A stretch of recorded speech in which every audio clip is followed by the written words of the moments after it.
So today I will be making some white rice with curry chicken. Yeah, hi guys. So I'm preparing my chicken. Then I'm gonna clean it up well. Make sure I cut off all the fat off of it. Then I'm going to wash it in lime and vinegar. Then I'm going to season it up. Add my little seasoning to it.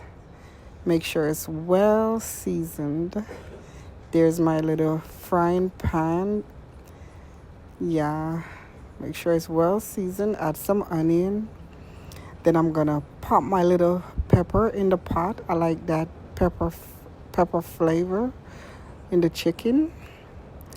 In the curry chicken, I really like the pepper flavor. It tastes really good. So I'm gonna stir fry it. Stir it up really well.